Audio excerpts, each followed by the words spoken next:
The doors opened, and the heavy silence was cut by a cold voice. "Who are you to be here?" The doctor's gazes swept over her from head to toe, laughing at her worn-out coat and the cane resting on the floor. "Leave now.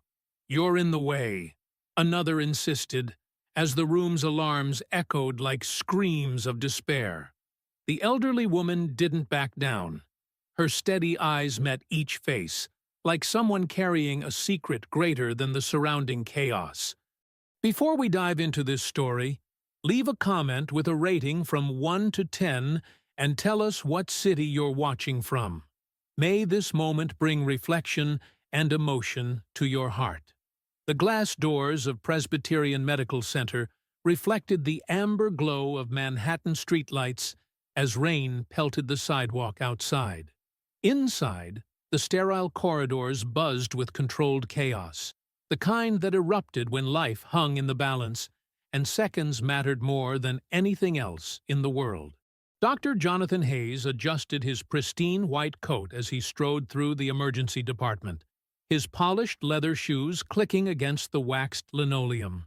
At 35, he was the youngest chief of surgery the hospital had ever appointed, a fact he wore like a badge of honor.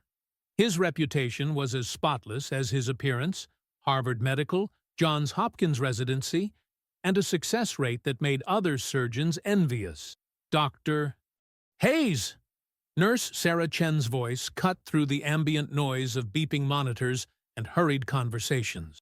Her scrubs were already wrinkled from a 12-hour shift that showed no signs of ending. "We've got a 22-year-old male, motorcycle versus delivery truck. Multiple trauma, possible internal bleeding. ETA, 3 minutes. Hayes nodded curtly, his mind already shifting into surgical mode. "Prep or 3. Get Dr. Morrison down here for consult. Full trauma team." The automatic doors burst open as paramedics wheeled in a young man strapped to a backboard. Tommy Rodriguez, according to the paperwork hastily shoved into Hayes's hands, was unconscious, his face pale beneath dried blood and road grime. His work uniform, a pizza delivery shirt, was torn and stained, revealing the life of someone who worked nights to pay for community college classes during the day. "What do we have?" Hayes demanded, falling into step beside the gurney. "Penetrating abdominal trauma. Possible splenic rupture," the lead paramedic reported, breathless from the run. "BP dropping fast. Lost consciousness en route. He's been asking for his mom." The emergency room transformed into a symphony of controlled urgency. Monitors beeped rapidly as Tommy's vital signs painted a grim picture. Dr. Elizabeth Morrison, a stern woman in her 50s with silver-streaked hair, appeared at Hayes's shoulder, pupils reactive but sluggish. She reported after a quick examination, "This boy's bleeding internally. We need to move fast." Hayes felt the familiar surge of adrenaline that came with cases like this, the ones where his skill would make the difference between a young man going home to his family or never seeing another sunrise. He thrived on these moments, these opportunities to remind everyone why he wore the title of chief. As the team prepared to move Tommy to surgery, the emergency room doors opened again with a soft whoosh. But this time, no paramedics entered. Instead, an elderly woman shuffled through, her worn canvas shoes squeaking against the floor. Margaret Sullivan, though no one knew her name yet, appeared to be in her 70s. Her gray hair hung in wispy strands around a weathered face, and her clothes, a faded cardigan over a cotton dress that had seen better decades, marked her as someone who didn't belong in this temple of modern medicine. She clutched a small canvas bag close to her chest and leaned heavily on a wooden walking stick that looked like it had been carved from driftwood.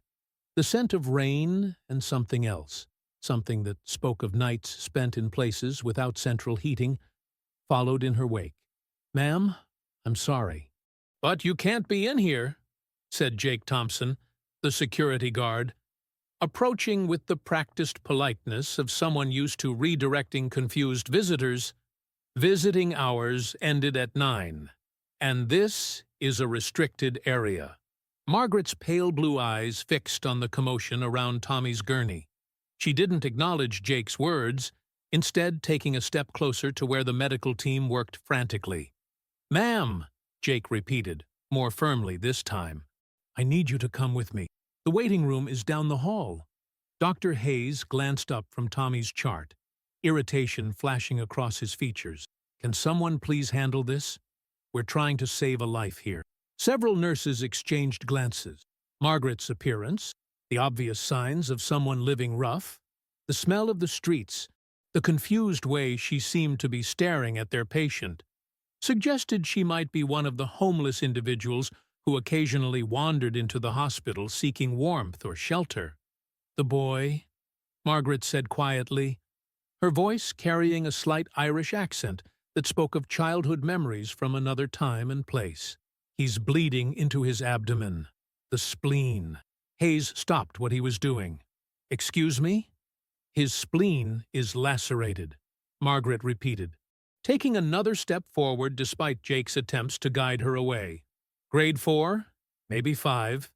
You'll need to take him up immediately, or he'll bleed out within the hour."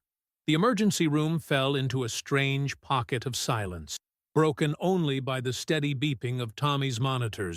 Hayes stared at the old woman, his mind trying to process what he'd just heard. Her assessment matched his own preliminary diagnosis exactly. But how could a vagrant off the street possibly know medical terminology, let alone make an accurate diagnosis? "Ma'am, I appreciate your concern," Hayes said slowly, his voice carrying the patronizing tone he used with difficult families. "But I'm going to have to ask you to let us do our jobs." Margaret's eyes didn't leave Tommy's face. His pulse is weak and thready, systolic pressures dropping. "He's got maybe 40 minutes before—" "Security," Hayes called out sharply. "Please escort this woman out of my emergency room. Now." Jake took Margaret gently by the arm, but she resisted, her weathered hands gripping her walking stick more tightly. "Doctor, please, I know what I'm seeing. That boy needs surgery immediately, and you need to be careful with the splenic artery. There's a tear that's going to be difficult to visualize." "Doctor," Morrison raised an eyebrow. "Jonathan, how could she possibly—" "I don't care how," Hayes snapped, his composure finally cracking under the pressure of a critical patient and an increasingly bizarre situation. "I want her out of here. This is a hospital, not a shelter." The words hung in the air like a slap. Margaret's expression didn't change, but something flickered behind her eyes. Not hurt, exactly, but a kind of weary recognition. She'd heard words like these before, in other places, at other times. "Come on, sweetheart," Jake said more gently, genuinely uncomfortable with the scene unfolding. "Let's get you somewhere warm. Maybe some coffee." As Jake led Margaret toward the exit, she turned back once more. "Check his blood type," she called out. "He's O-negative. Universal donor. His mother will want to know he helped others. Yuan fi kanandant fuerte." Even if— Her words trailed off as the doors closed behind her, leaving the medical team in stunned silence. Hayes shook his head, forcing himself to refocus on Tommy, whose monitors were indeed showing the signs Margaret had described. "Let's move," he ordered, pushing the strange encounter from his mind. Or 3, now. But as they wheeled Tommy toward surgery, Hayes couldn't shake the image of those pale blue eyes or the absolute certainty in the old woman's voice. Outside, through the rain-streaked windows, he caught a glimpse of Margaret settling onto a bench in the covered ambulance bay, her canvas bag clutched in her lap, her walking stick propped beside her. She wasn't leaving. She was waiting. And somehow, that worried him more than he cared to admit. The operating room hummed with focused energy as Dr. Hayes made his first incision. Tommy Rodriguez lay beneath the harsh surgical lights, his young face peaceful in medicated sleep, while machines breathed for him and monitored every beat of his struggling heart. The sterile field was perfect, the instruments gleaming, and Hayes's team moved with practiced precision. "Mets, suction," Hayes commanded, his voice steady despite the adrenaline coursing through his veins. Blood welled up in the surgical site, confirming what the scans had suggested. Internal bleeding? Significant and life-threatening. Dr. Morrison stood across from him, her experienced hands assisting with the retractors. "There," she said quietly, pointing with a surgical instrument. "Splenic laceration, just as we suspected." Hayes nodded, but something nagged at him. The old woman's words echoed in his mind. Grade 4, maybe 5. As he explored the surgical site, his stomach tightened. The spleen was more damaged than the initial scans had indicated, exactly what she had predicted. "This is worse than I thought," he murmured, working to control the bleeding. Grade 4, laceration, possibly extending to 5. Morrison glanced at him sharply. The scans didn't show that extent of damage. No, they didn't. Hayes's jaw tightened as he worked. How had that vagrant made a more accurate assessment than his radiology team? Meanwhile, 3 floors below in the emergency department, Nurse Sarah Chen couldn't stop thinking about the elderly woman who had been escorted out. During her break, she found herself walking toward the ambulance bay, telling herself she just needed fresh air. Through the glass doors, she could see Margaret still sitting on the bench, her canvas bag beside her like a faithful companion. Sarah pushed through the doors into the cool night air. "Ma'am, are you all right out here?" Margaret looked up with those unsettlingly perceptive blue eyes. "The boy, is he in surgery?" "Yes, but I really can't discuss." "O-negative blood type," Margaret said quietly. "I was right about that, wasn't I?" Sarah's breath caught. She had seen Tommy's chart, had processed his blood work herself. O-negative, just as the old woman had somehow known. "How did you—" "Experience," Margaret replied simply. 40 years of it." "40 years of what?" Instead of answering, Margaret reached into her canvas bag and pulled out something that made Sarah's heart skip. It was a stethoscope, not the modern, lightweight models the hospital staff used, but an older, well-worn Littmann that had clearly seen decades of use. The metal was tarnished but meticulously clean, and the tubing, though aged, showed signs of careful maintenance. "Ma'am, where did you get that?" Margaret's fingers traced the instrument with obvious affection. "This belonged to my mentor, Dr. Catherine Walsh. She gave it to me when I finished my residency at Mass General back in 1978. Sarah felt the world shift slightly beneath her feet. "Your residency? Pediatric surgery?" Margaret said matter-of-factly. "Though I did trauma work for years after that. Built quite a reputation, actually. Before—" She trailed off, her eyes growing distant. "Before what?" Margaret was quiet for a long moment, listening to the distant wail of another ambulance approaching. "Before I lost everything that mattered to me. Before I learned that even the most skilled hands can't always save the people you love most." Sarah's medical training warred with her disbelief.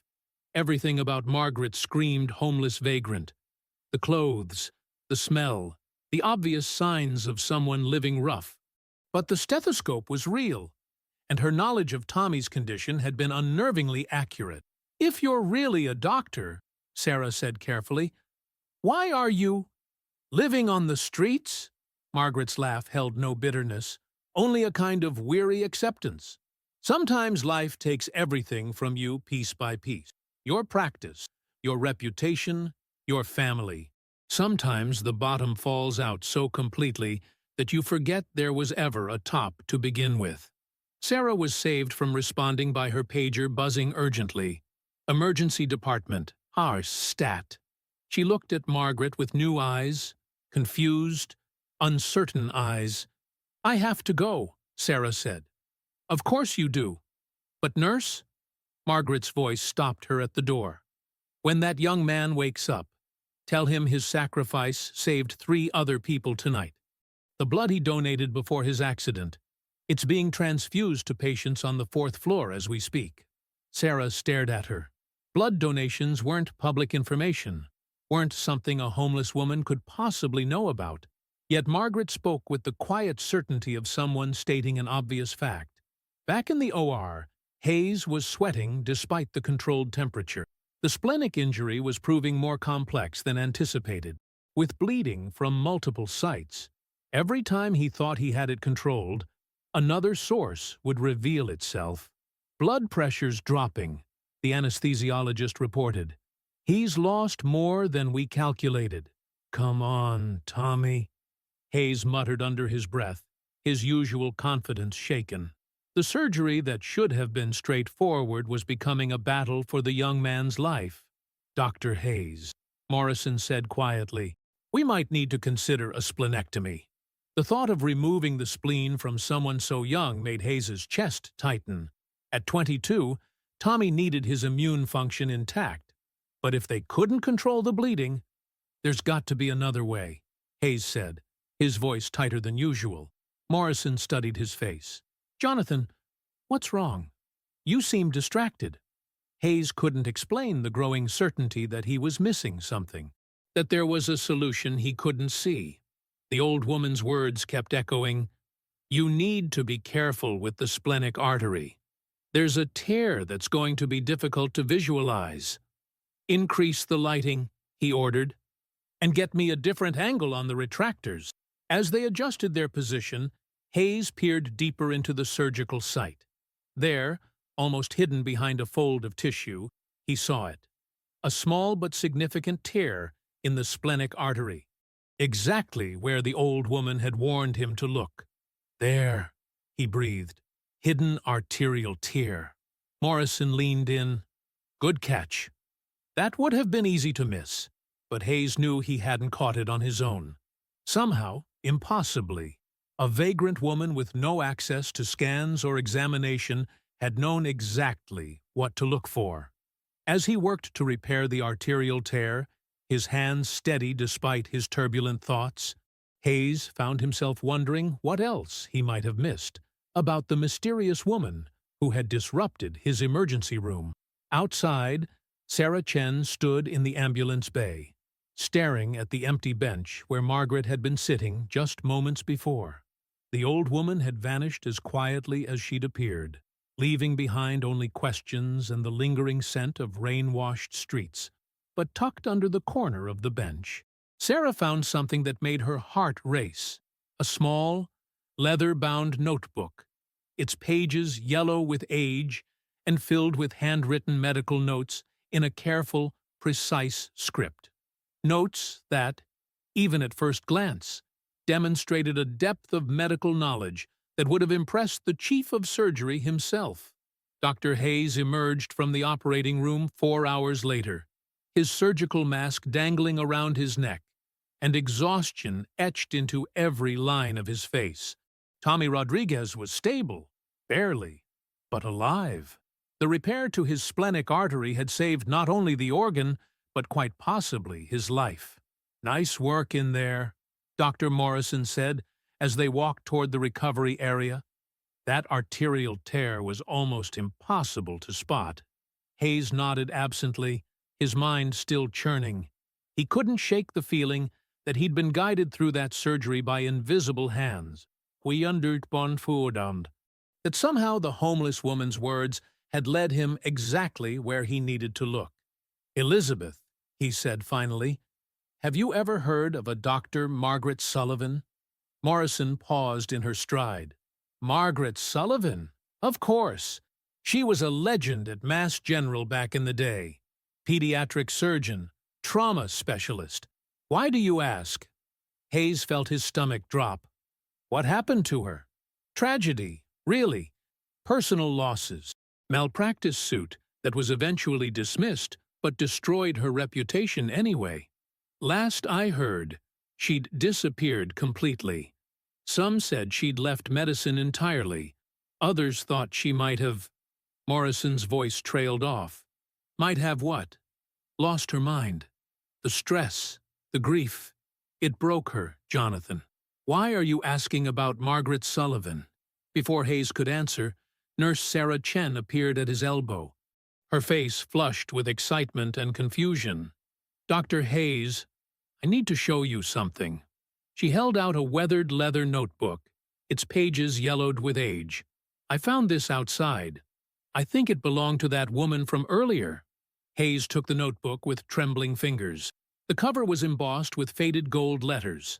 Dr. M. Sullivan, M.D. Inside, page after page of medical notes written in a precise, old-fashioned script.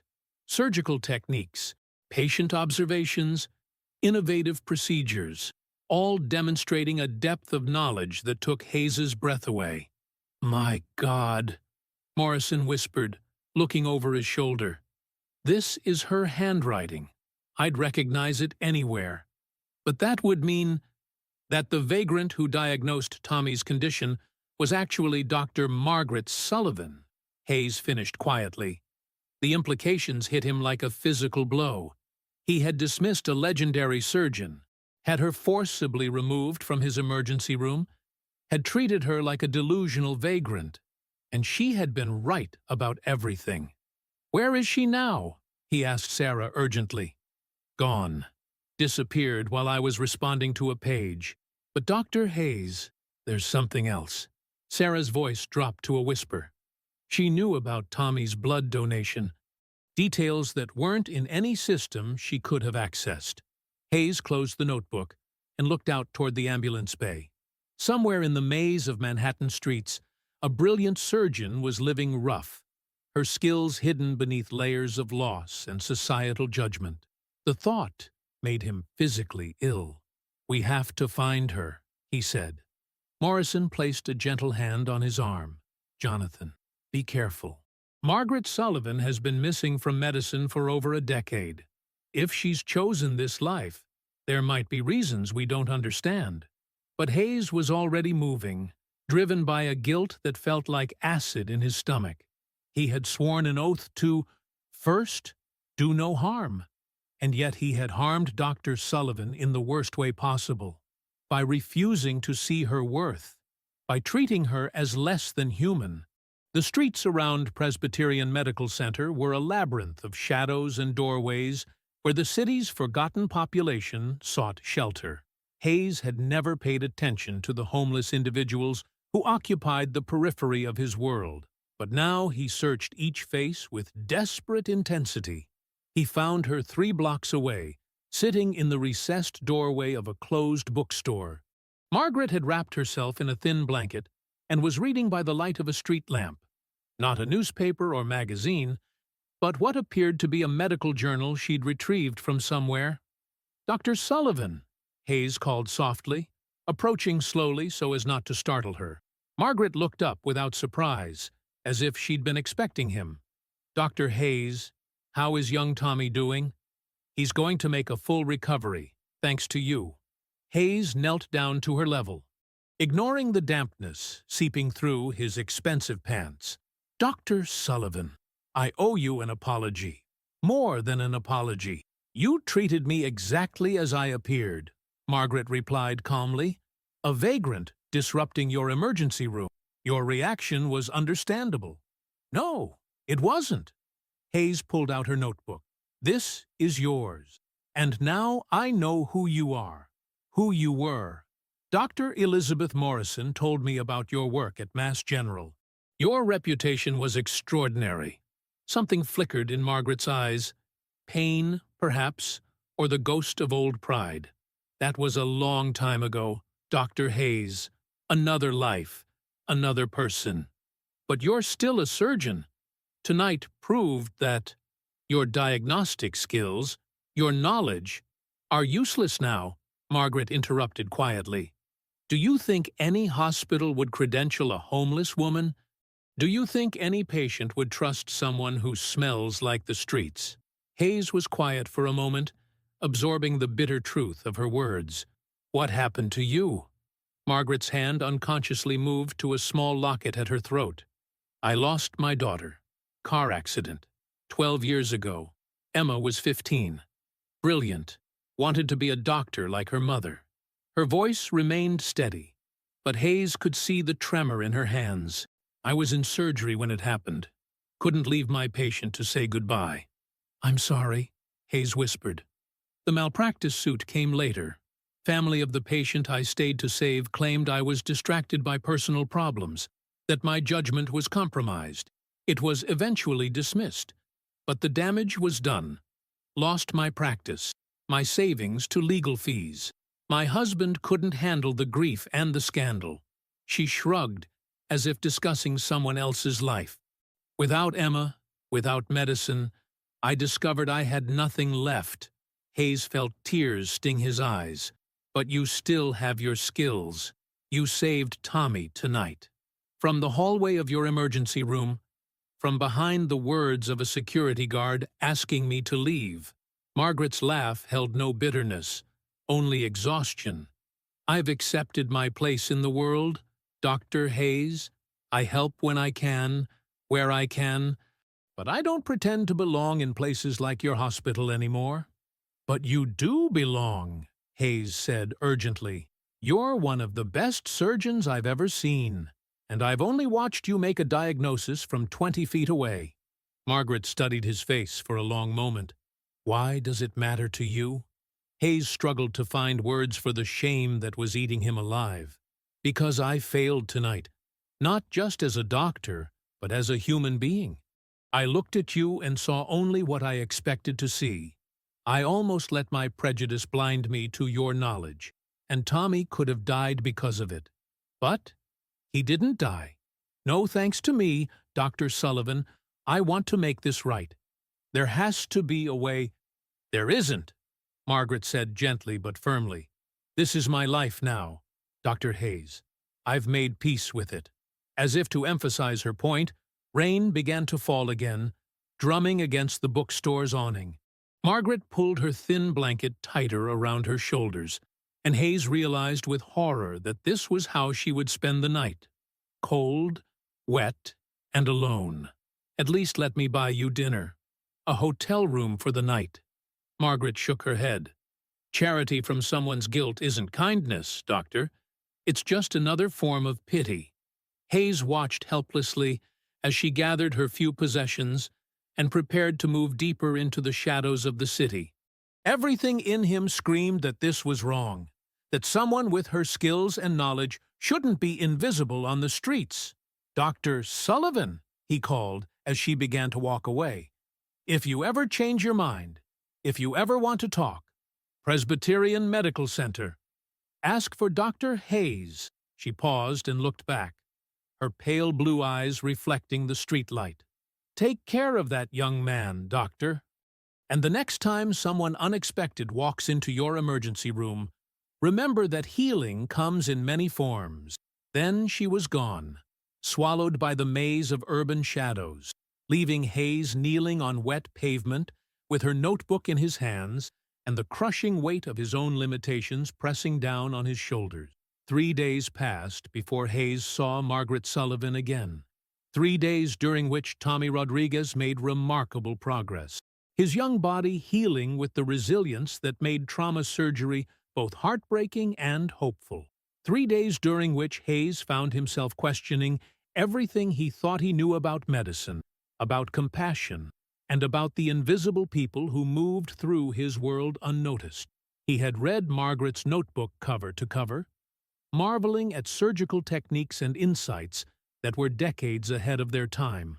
Her notes revealed innovations in pediatric trauma surgery that could revolutionize treatment protocols. Yet their author was sleeping in doorways while he occupied a corner office with a view of Central Park.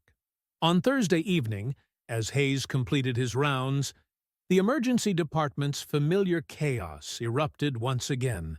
This time, it was Maria Santos, a 7-year-old girl whose fever had spiked to dangerous levels.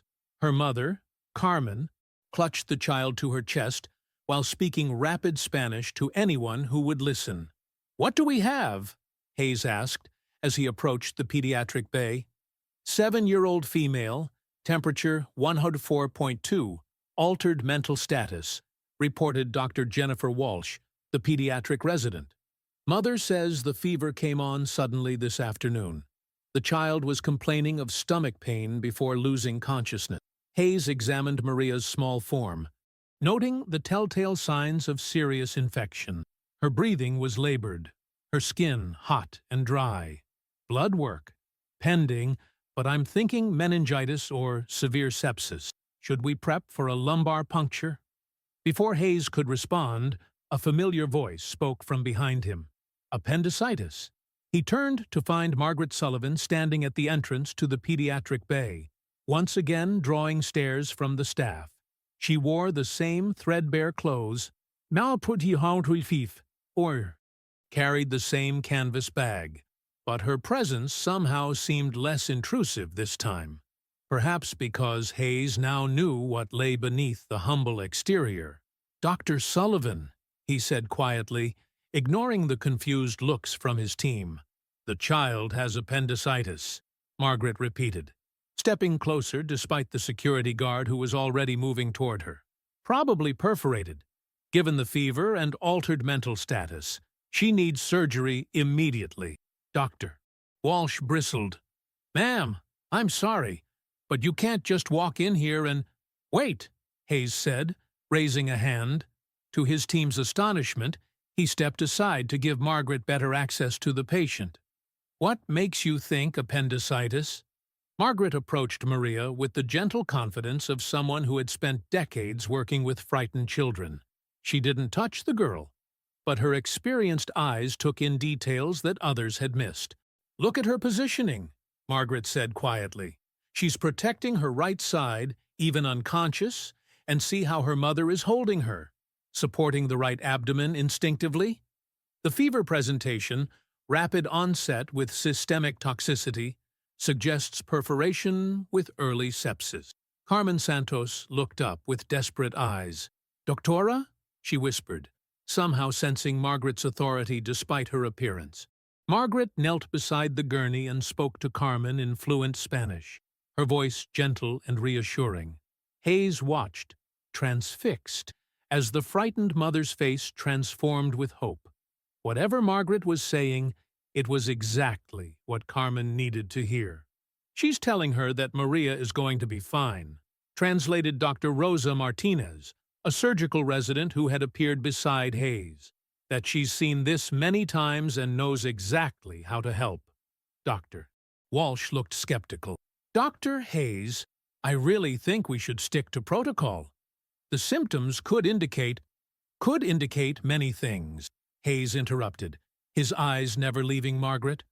"But Dr. Sullivan has more pediatric surgical experience than all of us combined."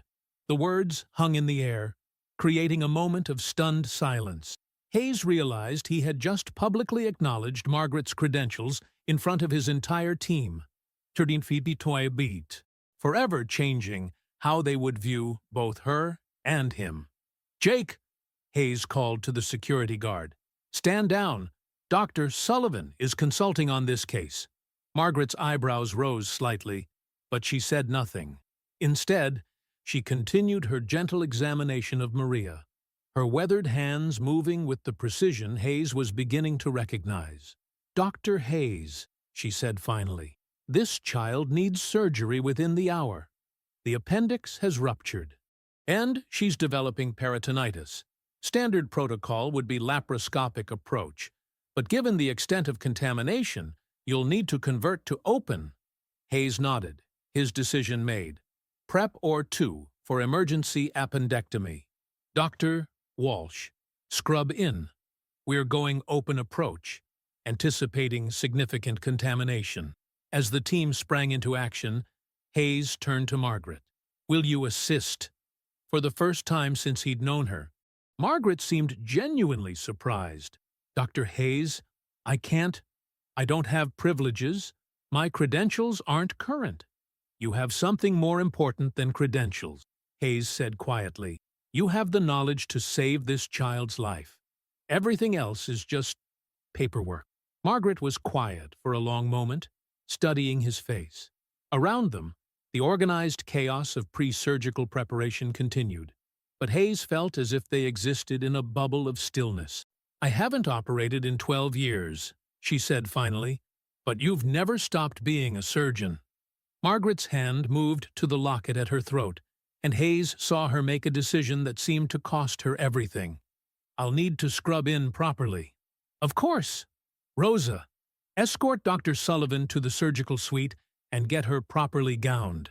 As Margaret followed Dr. Martinez toward the elevators, Hayes heard whispers rippling through the emergency department. Word was spreading quickly. The chief of surgery had just invited a homeless woman to assist in surgery. By morning, the entire hospital would be talking. Hayes found he didn't care. For the first time in his career, he was putting patient care above hospital politics, medical knowledge above social conventions. It felt like stepping off a cliff, terrifying and liberating in equal measure. 30 minutes later, Hayes stood across the operating table from Margaret Sullivan, and it was like watching a master craftsman return to her workshop after years of exile. Her hands, clean now and steady in surgical gloves, moved with the precision and confidence of someone born to heal. "There," she said softly, indicating the infected appendix, "complete rupture, significant contamination. We'll need extensive irrigation and careful attention to the cecum." Hayes nodded, following her lead as she guided them through the complex procedure. Her surgical technique was flawless, her knowledge encyclopedic. Watching her work, he understood why she had been legendary at Mass General. "Dr. Hayes," she said, as they worked to clear the infected tissue, "may I suggest a modification to your irrigation technique? I've found that this approach significantly reduces post-operative complications." For the next 2 hours, Hayes learned more about surgery than he had in the previous 2 years. Margaret's innovations were brilliant, her teaching natural and generous. She shared techniques that weren't in any textbook, insights gained from decades of experience with the smallest and most vulnerable patients. When they finally closed Maria's abdomen, Hayes knew they had not only saved her life, but had given her the best possible chance for complete recovery. And he knew that none of it would have been possible without the wisdom of the homeless surgeon who had walked back into his hospital despite every reason to stay away. "Beautiful work," he told Margaret as they stepped back from the table.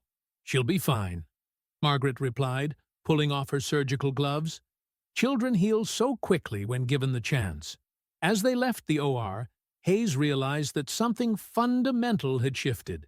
Margaret Sullivan was no longer the invisible vagrant who had disrupted his emergency room. She was a colleague, a teacher, and perhaps the most gifted surgeon he had ever worked with. The only question now was whether the rest of the hospital, and the world beyond its walls, would be willing to see past their own prejudices to recognize the healing hands that had been hidden in plain sight. The surgical suite fell silent except for the soft beeping of monitors confirming Maria Santos's stable vital signs. Hayes watched Margaret remove her surgical gown with the same methodical precision she had displayed throughout the operation, her movements betraying none of the emotional weight he suspected she was carrying. "Dr. Sullivan," he began, but she held up a hand. "I need to speak with the mother," she said quietly, to explain what we found and what to expect during recovery." Hayes nodded, following her toward the family waiting area where Carmen Santos sat clutching a rosary, her eyes red with tears and exhaustion. When she saw Margaret approaching, still in surgical scrubs that somehow made her weathered appearance more poignant rather than less, Carmen rose to her feet. Margaret sat beside her and spoke in gentle Spanish, her hands gesturing softly as she explained the surgery. Hayes watched Carmen's face transform from anxiety to relief, to something approaching gratitude. When Margaret finished, Carmen grabbed her hands and held them tightly, tears streaming down her cheeks. "Gracias, doctora," Carmen whispered. "Gracias por salvar a mi niña." Margaret's composed facade cracked slightly at the woman's words. "De nada," she replied, her own voice thick with emotion. So your daughter is going to be just fine. As they walked back toward the surgical suite, Hayes noticed that word of the operation had spread. Staff members, who would normally be focused on their own duties, were finding reasons to linger in the hallways, their curious gazes following Margaret's progress. The whispers were constant now, a low hum of speculation and disbelief. Dr. Hayes, hospital administrator Patricia Thornfield, appeared as if summoned, her tailored suit and crisp demeanor radiating the authority of someone who controlled budgets and board meetings.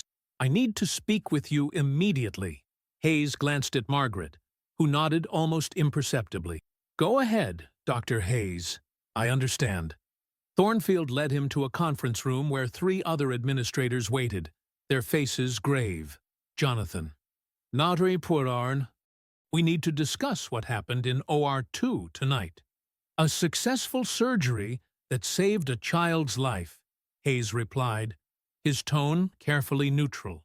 "A surgery performed by an unvetted, uncredentialed individual whose background we know nothing about," Thornfield countered. "Do you understand the liability exposure you've created? The legal ramifications if something had gone wrong?" Hayes met her gaze steadily. "Dr. Margaret Sullivan is one of the most accomplished pediatric surgeons of her generation.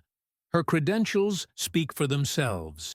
"Her credentials expired 12 years ago," Thornfield shot back. "She has no malpractice insurance, no current licensing, no official status with this hospital. What you did tonight was reckless and potentially criminal." "What I did tonight was save a child's life with the help of the most skilled surgeon I've ever worked with," Hayes replied, his anger beginning to show. "If you want to censure me for that, so be it." The silence that followed was deafening. Hayes had never challenged the administration so directly, had always been the model department head who balanced medical excellence with political pragmatism. This confrontation marked a fundamental shift in his relationship with the hospital hierarchy. "Dr. Hayes," said Dr. Richard Brennan, the chief medical officer, "we understand your passion for patient care, but the practice of medicine requires more than skill. It requires adherence to established protocols, credentialing processes, and legal frameworks.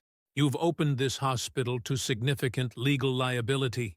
"And what about our liability to the community?" Hayes asked. "What about our obligation to use every available resource to save lives?" "Dr. Sullivan's knowledge is extraordinary. She diagnosed Tommy Rodriguez's condition from across the emergency room, and tonight she identified Maria Santos's appendicitis when we were considering meningitis. How many patients could benefit from her expertise?" Thornfield's expression softened slightly. "Jonathan, we understand your perspective, but Dr. Sullivan's personal circumstances make her unsuitable for hospital practice. She's homeless, for God's sake.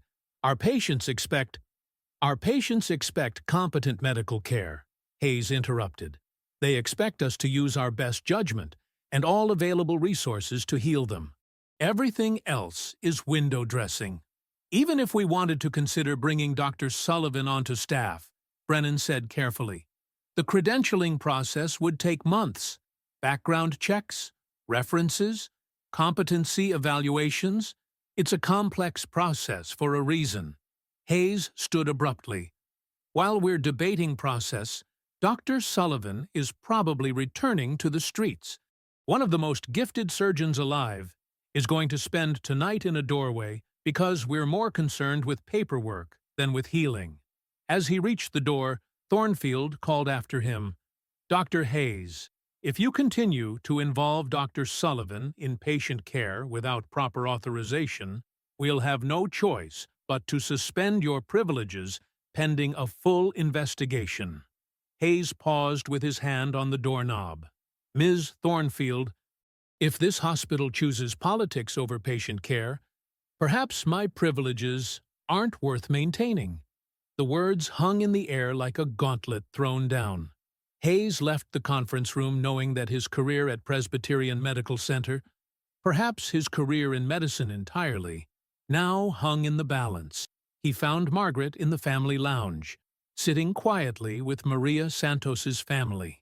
Through the window, Hayes could see the little girl in her hospital bed, color already returning to her cheeks. Carmen Santos was holding Margaret's weathered hand, speaking softly in Spanish.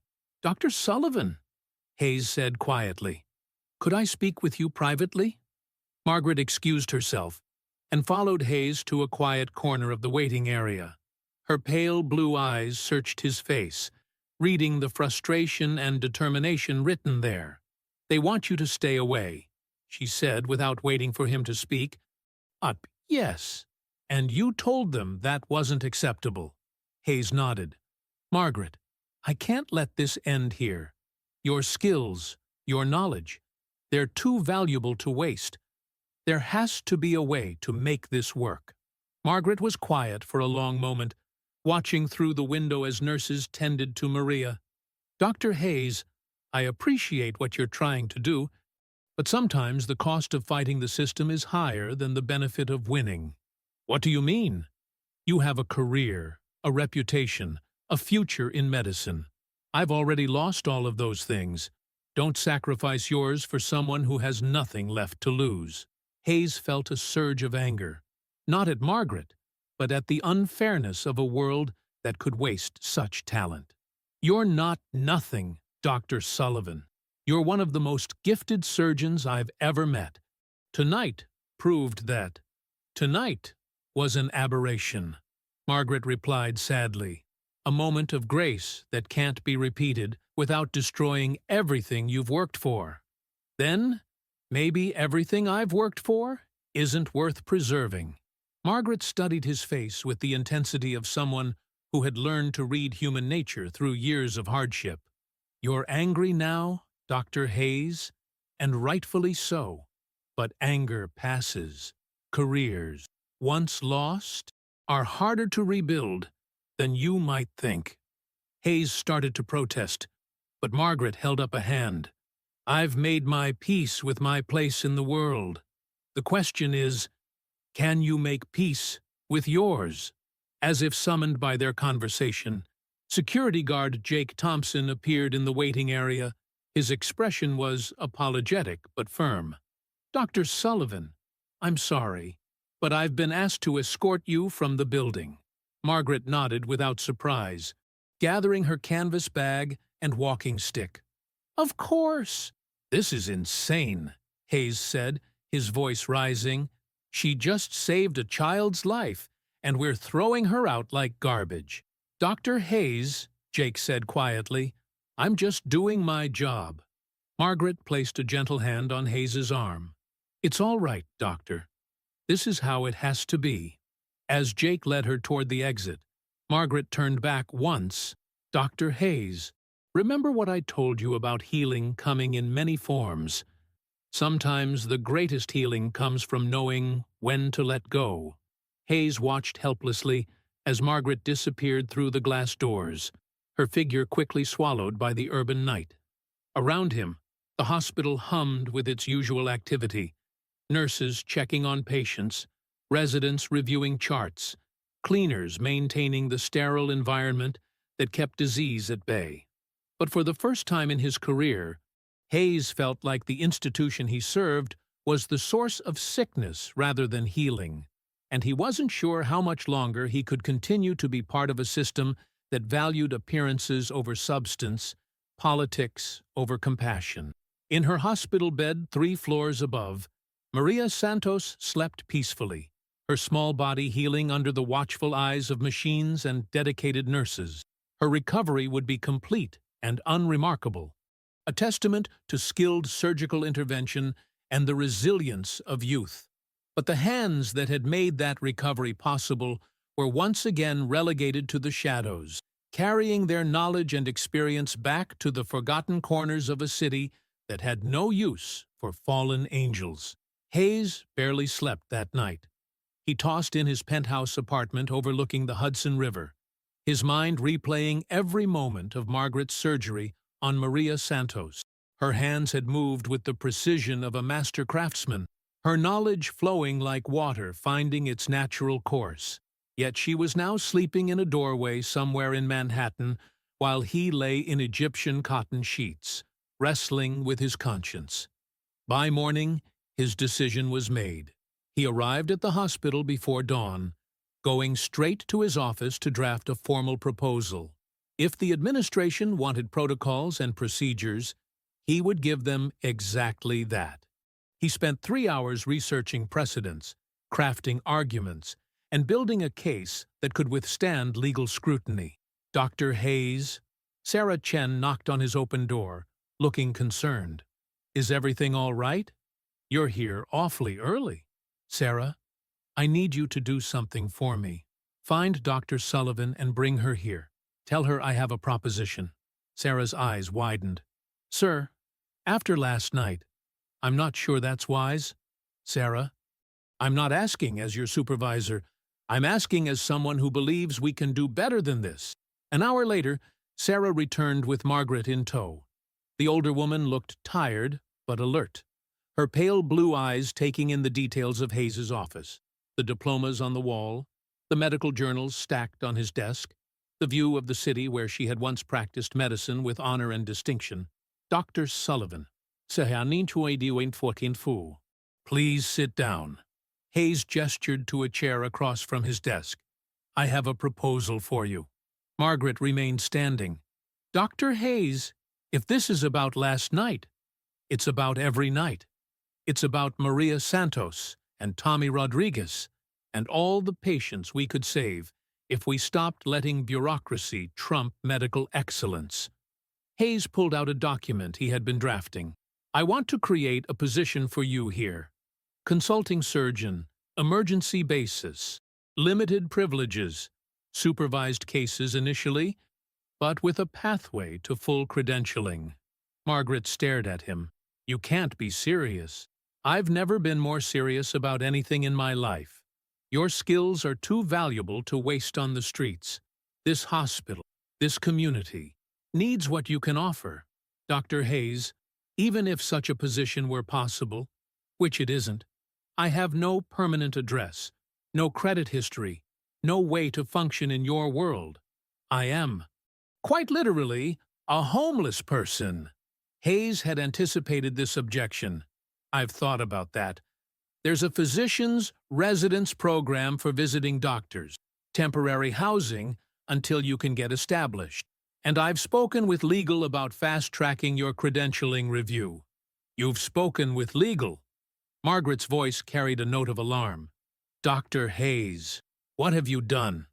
Before he could answer, Patricia Thornfield appeared in his doorway, flanked by Dr. Brennan and 2 security guards. Her expression was grim. "Dr. Hayes, step away from Dr. Sullivan immediately." Hayes moved protectively closer to Margaret. "Miss Thornfield, Dr. Sullivan is here at my invitation to discuss—" "Dr. Sullivan is here in violation of yesterday's directive that she not return to hospital property. And you, Dr. Hayes, are in violation of direct orders regarding unauthorized medical consultation." Thornfield's voice was ice-cold. "Security, please escort Dr. Sullivan from the building. Dr. Hayes, you're suspended pending a formal investigation." The words hit Hayes like a physical blow. Suspended? For what? For repeatedly endangering patients through the use of unvetted medical personnel. For violating hospital policy. For insubordination. Thornfield's list was precise and devastating. "Clear out your office. Your hospital privileges are revoked. Effective. Immediately." Margaret stepped forward. "Ms. Thornfield, Dr. Hayes was acting in the best interests of his patients. If anyone should be blamed, Dr. Sullivan, you have no standing to comment on hospital policy. You are trespassing on private property. And if you don't leave immediately, we'll call the police." Hayes watched in horror as security moved to escort Margaret out. Everything he had tried to accomplish, every bridge he had tried to build, was crumbling around him. "Wait," he said desperately. "There has to be another way. Margaret, Dr. Sullivan, has saved 2 lives in the past week. Doesn't that count for anything? Thornfield's expression softened marginally. Dr. Hayes, your concern for patient welfare is commendable. But medicine is more than skill. It's about trust, credibility, professional standards. We can't have homeless individuals performing surgery regardless of their claimed credentials. Claimed credentials? Hayes's voice rose dangerously. Dr. Sullivan was a legend at Mass General. Her innovations in pediatric surgery were 12 years ago, Brennan interrupted. Before her breakdown, before her disappearance from medicine, Dr. Hayes, we've done our research. Dr. Sullivan left medicine under a cloud of suspicion and personal instability. Her judgment is compromised. Margaret's face went pale, but her voice remained steady. Dr. Hayes, please don't make this harder than it has to be. They're right. I don't belong here anymore. You belong here more than any of us, Hayes said fiercely. You're the only person in this building who remembers that medicine is about healing. Not politics. As security began to escort Margaret toward the elevators, she turned back to Hayes. Dr. Hayes, sometimes the greatest service we can provide is knowing when to step aside. Don't lose everything for someone who's already lost it all. The elevator doors closed, and Margaret was gone. Hayes stood in his office, surrounded by the trappings of a successful career that suddenly felt hollow and meaningless. Dr. Hayes, Thornfield said quietly, clean out your office. The board will review your case next week, but I wouldn't hold out hope for reinstatement. Alone in his office, Hayes began packing his personal belongings with mechanical precision. Diplomas, awards, medical journals, the accumulated evidence of a successful career that had ended because he had chosen compassion over compliance. His hands shook as he reached for a framed photo of himself receiving an award for surgical excellence. The irony wasn't lost on him. He was being punished for working with the most excellent surgeon he had ever known. A soft knock interrupted his packing. Sarah Chen stood in the doorway, tears in her eyes. Dr. Hayes, this isn't right. Everyone's talking about what happened. The nurses, the residents, they all know what Dr. Sullivan did for Tommy and Maria. They know you were trying to do the right thing. Hayes smiled sadly. Knowing the right thing and being able to do it are two different things, Sarah. I've learned that lesson the hard way. Is there anything I can do? Hayes considered the question carefully. Find Dr. Sullivan. Make sure she's safe. And Sarah? Don't let anyone convince you that politics matter more than patients. The moment you start believing that is the moment you stop being a healer. As Hayes carried his box of belongings toward the elevator, he passed the pediatric wing where Maria Santos was recovering beautifully. Through her room's window, he could see her sitting up in bed, coloring in a book, while her mother watched with grateful eyes. The sight should have brought him comfort, but instead, it filled him with a profound sadness. He had been forced to choose between his career and his principle, and while he didn't regret his choice, he couldn't help but wonder how many other Margaret Sullivans were out there. Brilliant, skilled, and invisible, while the medical establishment valued credentials over competence. The elevator doors opened, and Hayes stepped inside, leaving behind the only career he had ever known. But as the elevator descended toward the street level, he realized that while he was losing his position, he had found something more valuable, the knowledge of what healing truly meant. And somewhere in the city beyond the hospital's walls, a homeless surgeon carried that same knowledge, her healing hands hidden beneath the weight of a world that had forgotten how to see beyond appearances. The real tragedy wasn't that he had been suspended, Hayes realized. The real tragedy was that the system had failed them all. 2 weeks after his suspension, Hayes found Margaret at the Riverside Health Clinic, a cramped storefront operation in the Lower East Side. Through the window, he watched her examining a sick child, her weathered hands gentle as she checked the boy's breathing. Hayes entered quietly.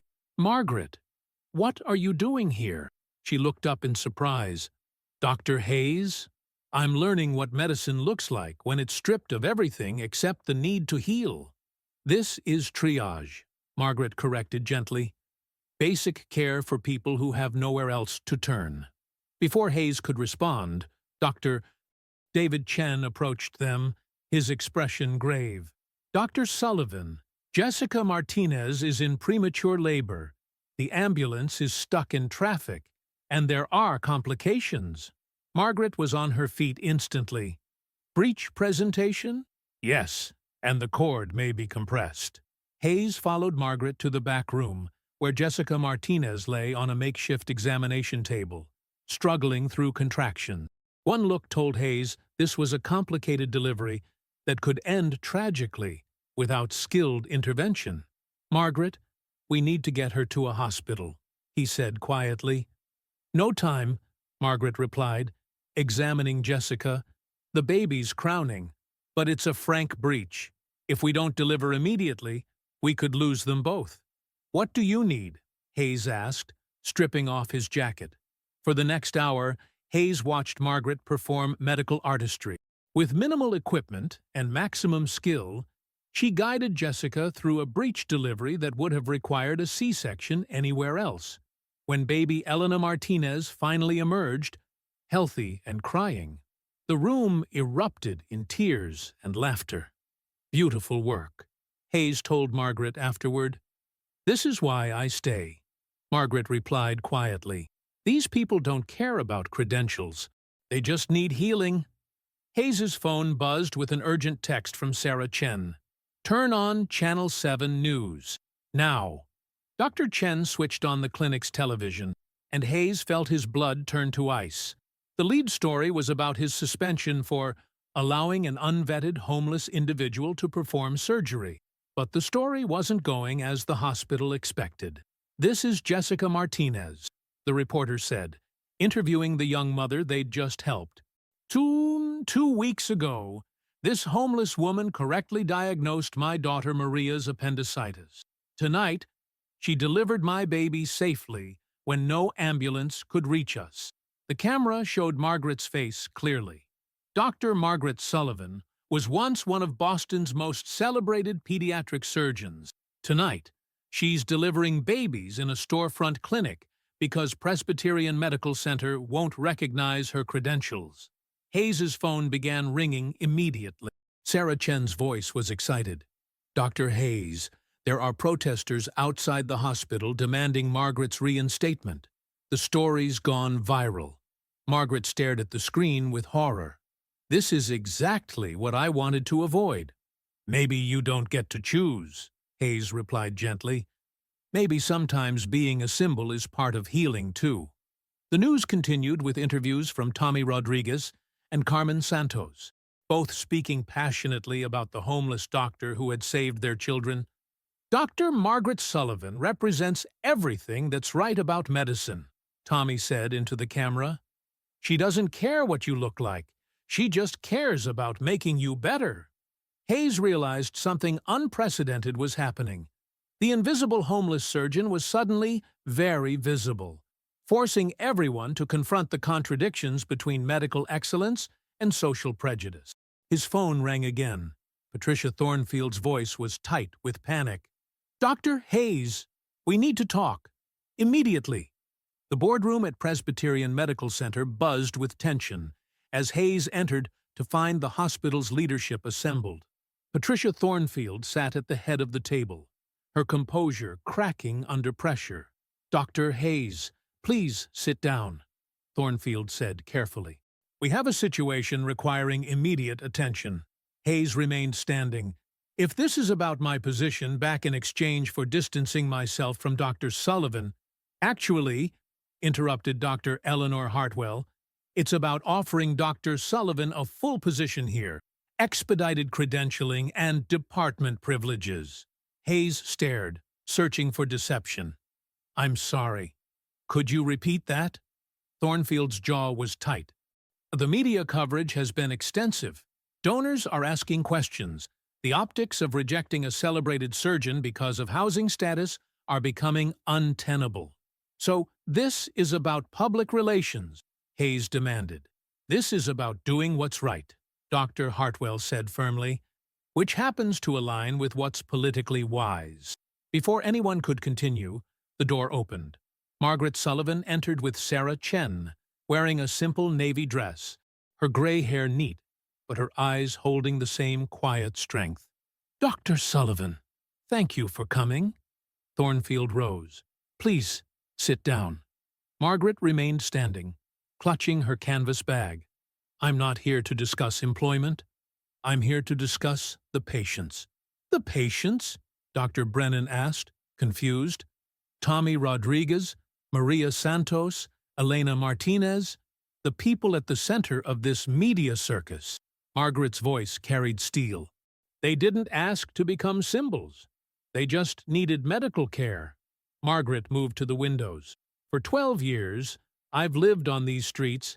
I've seen how our system treats people who don't fit expectations. You want to offer me a position because media attention makes you uncomfortable. But what about next week, when the cameras are gone?" She opened her bag and pulled out a thick folder. "Instead of offering me a position, offer the community a program. Mobile medical units, street clinics, medical students in homeless shelters." Hayes felt his chest tighten with admiration. Even offered everything she'd lost. Margaret thought of others. "That's brilliant," Dr. Brennan said, reviewing her notes. "Early intervention, reduced emergency overcrowding." Hayes stepped forward. "I'll run it. I'll head the community outreach program full-time." "Dr. Hayes," Thornfield began, "your surgical skills are too valuable." "My skills mean nothing if I'm only treating patients who can afford this building," Hayes replied. "We've been practicing medicine in a bubble." Margaret studied his face. "You don't need to sacrifice your career for this." "I'm not sacrificing anything. I'm finally practicing medicine that serves the community." Dr. Hartwell leaned forward. "Dr. Sullivan, would you consult on such a program?" Margaret was quiet, tracing her bag's worn surface. "Two conditions. First, the program serves everyone who needs care, regardless of insurance or documentation. Second, I maintain my current living situation. The streets are where I belong and where I'm most effective." "Very well," Thornfield said finally. "We have an agreement." As administrators hurried off to handle logistics, Hayes found himself alone with Margaret. "You just turned Presbyterian Medical Center into a tool for social justice," he said quietly. Margaret smiled genuinely. Sometimes the best way to heal a system is to work within it, even if you can't be part of it. 6 months later, the Margaret Sullivan Community Health Initiative had become a national model. Hayes traveled to conferences sharing how a homeless surgeon had transformed community health. Tommy Rodriguez volunteered with mobile units, translating for patients. Maria Santos thrived in second grade. And Margaret continued her quiet work in Manhattan streets, no longer invisible, but choosing to live among those who needed her most. The initiative served thousands, prevented countless emergencies, and trained physicians who understood that healing required courage to meet people where they were, not where society expected them to be. In a small clinic, a plaque now reads, "The hands that heal are not always the hands we expect. They are the hands that choose compassion over comfort, service over status, and love over fear." Below it, "In honor of Dr. Margaret Sullivan, who reminded us that healing begins with seeing." This story reminds us that true healing comes not from perfect credentials, but from courage to see beyond appearances and serve with compassion. If this touched your heart, please share it with someone who needs to remember that worth isn't determined by circumstances, and healing hands can emerge from unexpected places. Sometimes the most profound changes begin with one person willing to look beyond the surface. What unexpected healing might you discover if you opened your eyes to see what others miss? That for Mandrit.